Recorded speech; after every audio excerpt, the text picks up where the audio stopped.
প্ৰস্তাৱ মোৰ গ্ৰহণযোগ্য নহয়। তেতিয়া ভগৱন্তই হাঁহি পেলাই কৈছে বোলে মাধৱে বুলন্দ সখী নকৰিবা ভয়, অভ্যাসতে ইন্দ্ৰী বৈশ্য ভয় নকৰিবা পিছৰ জন্মত নহয় গুটি জন্মত। যেতিয়ালৈকে সাধুৰ সংগত আহি ইন্দ্ৰিয় সংগ নোলোৱাকৈ নাথাকিব, বিপদ আপদে আপুনি মানসিক সঁহাৰি জনাব, তেতিয়া তেওঁ সাহস পাব, ঈশ্বৰে ভাল পাব। গতিকে আপুনি যদি দেহ ধৰ্ম লৈ পেলাই যদি ওচৰতে কাৰোবাৰ বিপদ হোৱাৰ স্বত্তেও খবৰ এটা নলয়, ঈশ্বৰে বেয়া পাব, মনত ৰাখিব কথা। গতিকে অভয় আশ্বাদ সৰ্বভয় বলি দিয়াটো দূৰৰ কথা, মানুহ বলি দিবলৈ কুণ্ঠাবোধ কৰা নাছিল।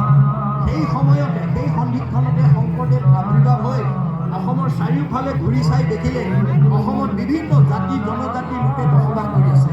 এই সকলোবিলাক ঈশ্বৰৰ মুচিও মুচি হয় যদি হৰিক ভজে, খুচিও মুচি হয় যদি হৰিক তেজে। মাধৱদেৱে ঘোষাত লিখিছে, ৰাম বুলি তৰে মহা মহা অন্ত জাতি, যিটো নাম নলৱে হীনতো হীন আতি। এই কথাটো ভাগৱতৰ প্ৰথম হেৰিও ঢুকি নাপাব, ভিডিঅ'ও ঢুকি নাপাব।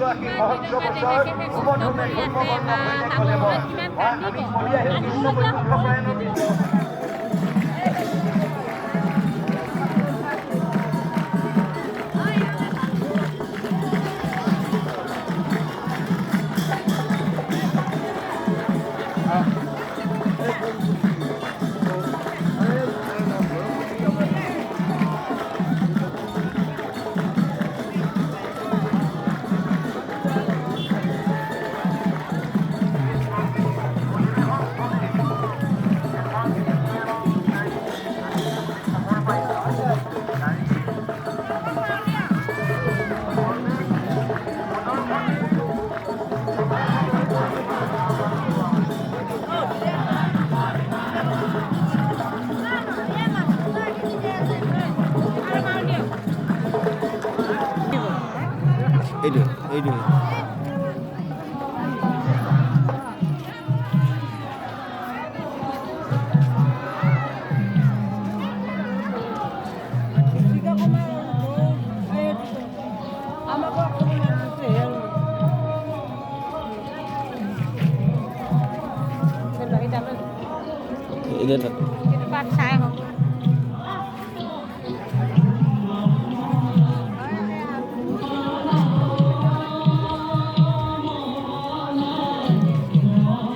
কৃষ্ণ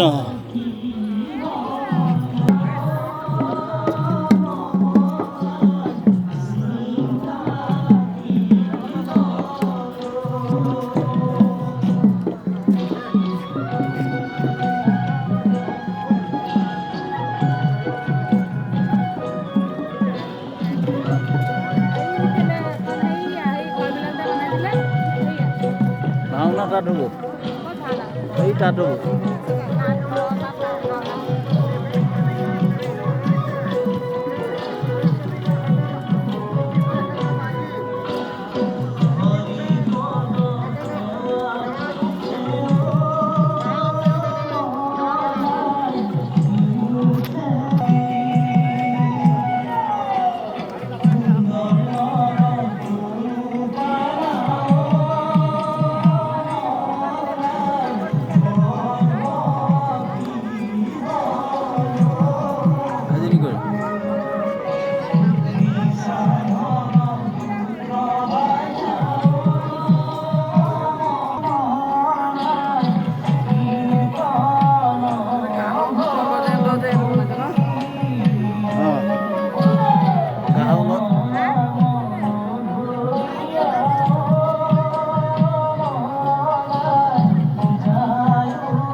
ভিডিঅ' চলি আছে এইটো টিপিলে হ'ল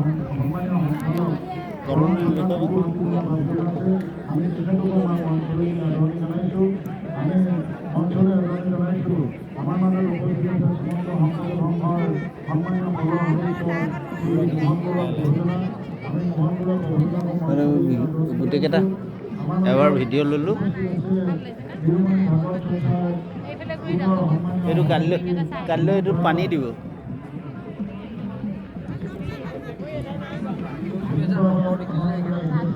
ৰখা আজি ৰখা এই ভাগতো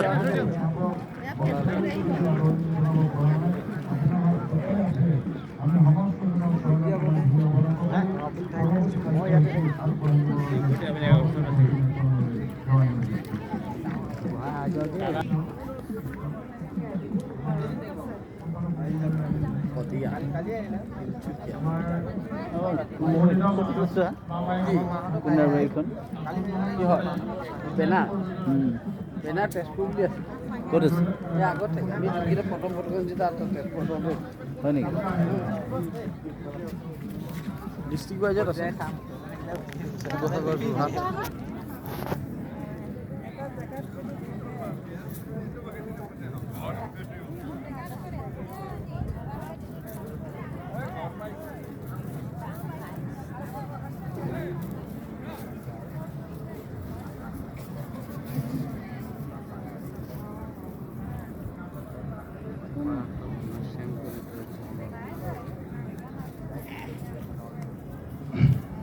কৃষ্ণ জয়গুৰু শংকৰ সন্মানীয় আসনাধীষ্ঠ সভাপতি প্ৰভুজনা এই মঞ্চত নিজৰ প্ৰাথমিক